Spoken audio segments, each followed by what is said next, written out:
IMAP, which is the International Media Association for Peace. That's one of the associations of the Universal Peace Federation. And the International Media Association for Peace recognizes the vital role that journalists play in guarding against totalitarianism and supporting the expansion of freedom.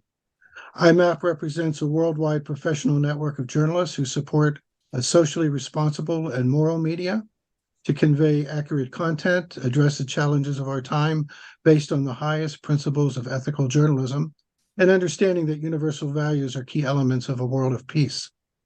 And each month we produce a webinar, and some of our recent topics have been media's responsibility to defend religious freedom, the role of media in advancing civility in the public square, and the impact of social media on marriage and family. And our topic today is toxic polarization, what's to be done? America is often referred to as a melting pot. However, stark divisions have appeared along political, moral, and racial fault lines. How is it possible to de-escalate this rhetoric? Media has played a role in creating the current atmosphere of demonization, so perhaps it can help us to gain a more balanced perspective. So we have three wonderful panelists today that'll be joining and giving a presentation today. Dr. Chris Foreman, he is the network lead for Deliberation Gateway and also a Braver Angels ambassador.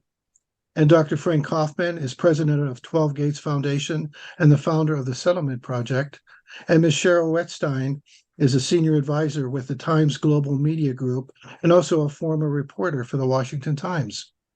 And our moderator today is Peggy Ujiri. Peggy lives in Denver with her husband, Kenji, and they have 3 adult children. And she serves as the executive director of UPF in Colorado and has over 40 years of experience in organizing and promoting intercultural and interfaith events in the U.S. and internationally. So, Peggy, we're very happy to have you with us today. So welcome. I'd like to now introduce our second speaker, Dr. Frank Kaufmann.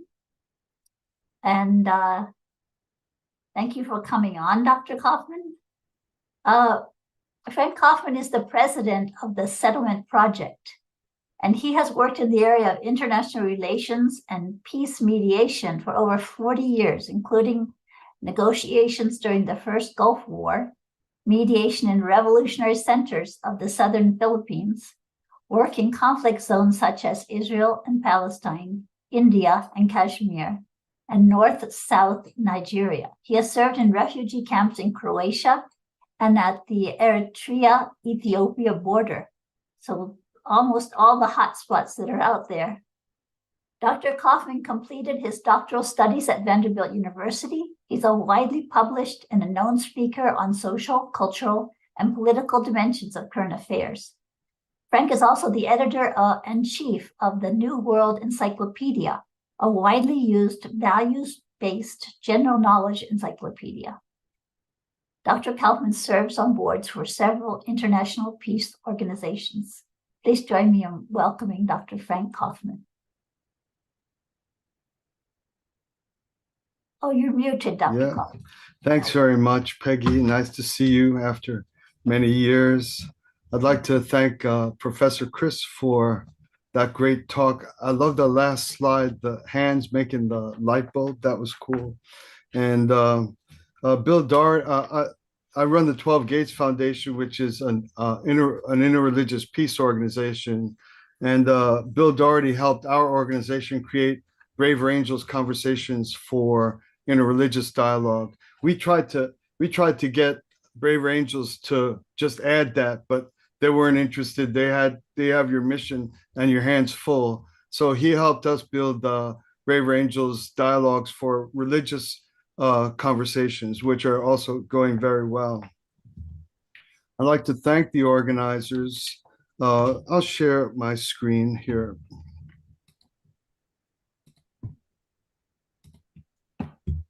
So I'd like to thank the organizers for the invitation. I'd like to thank my fellow panelists. I'm also a big fan of Cheryl, but I have to wait to hear Cheryl in a few minutes.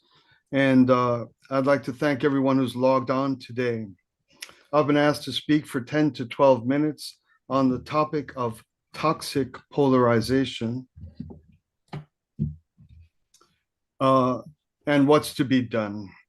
This dystopia, toxic polarization, is meant to refer to what I call a mortal plague infecting America presently. This particular focus of this session is on media, perhaps as in part responsible for this current ugliness and self-destructive impulses in our country, as well as ways media might contribute towards needed healing. My first premise is that our world is full of noble, courageous journalists ready to give their lives to honor truth-telling for the sake of a better world. Although I admire honorable journalists sacrificing themselves for a better world and the indispensable service they offer, even so, I still try to avoid journalists whenever possible and have as little to do with journalists as possible. That's just a private confession. My second premise is that what is called legacy media or established media is as close to perfectly bereft of honor, having flushed decades or even over a century of hard-earned reputation and honor to wallow in an orgy of blind bias for the past 6 years. It's been painful to be a part of, to witness. I personally feel that honorable journalists have almost have to position themselves in alternative media, as unfortunate as that is. While alternative media is some balm for the blanket indoctrination that flows from established media, its problem is that it has arisen in an atmosphere of political tension, and so it tends to be one-sided politically. It is superior in its commitment to the American God-given freedoms guaranteed in the Bill of Rights and the Constitution. But because it functions in an embattled environment, it itself is imbalanced from within, although it provides much needed balance in our country today. My view of a healthy America, and this harkens to the prior speaker, Professor Chris, is what I call a dialogical America. I believe America improves on the rails of full-throated dialogue among liberal and conservative citizens. All institutions, including the media, have the responsibility to create environments in which vigorous debates can take place. This trust in dialogue has been supplanted by a pernicious and dishonest enforcers of censorship culture. If this is not exposed and reversed, it will destroy America and all free societies. We are here to discuss toxic polarization, the extent of media's culpability in pouring gas on that fire, as well as possible ways media may contribute to bringing citizens back to freedom, to be able to express a point of view without getting lynched or getting imprisoned. It is my view, however, that media is downstream from two institutions and cannot have any hope to improve as a positive contributor to American culture without reform and recovery to these more central pillars of national culture. The first is education, especially higher education, and the second is religion and religious institutions. In our modern world, the media has become a powerful force that influences how we think, perceive, and behave. It shapes public opinions, dictates trends, creates narratives. However, it is downstream from education. It is a reflection of the values and principles instilled during our formative years. And unfortunately, the decline in quality education has had a direct impact on the media landscape.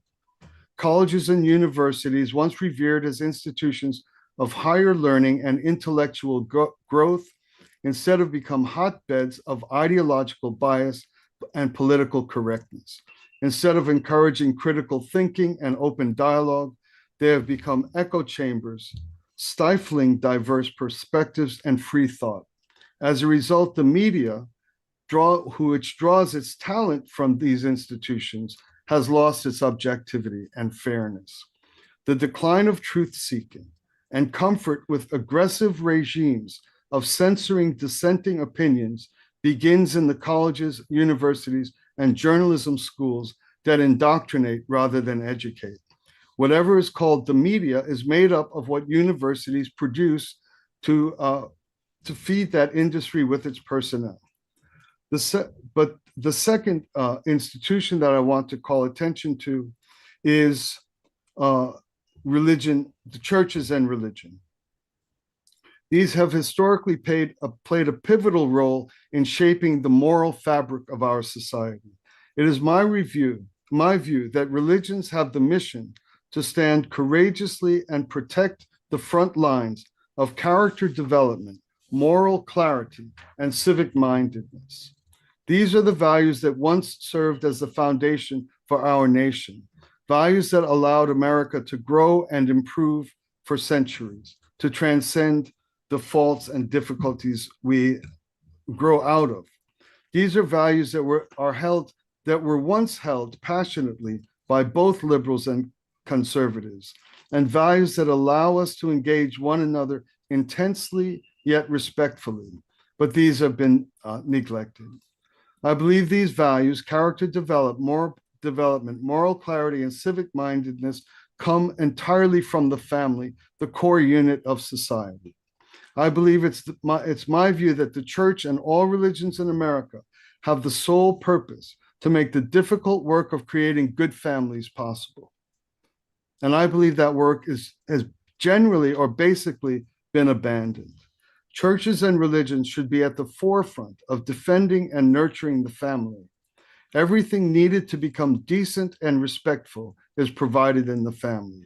Respect for difference, respect for tradition, courage to champion change, the encouragement to voice dissent.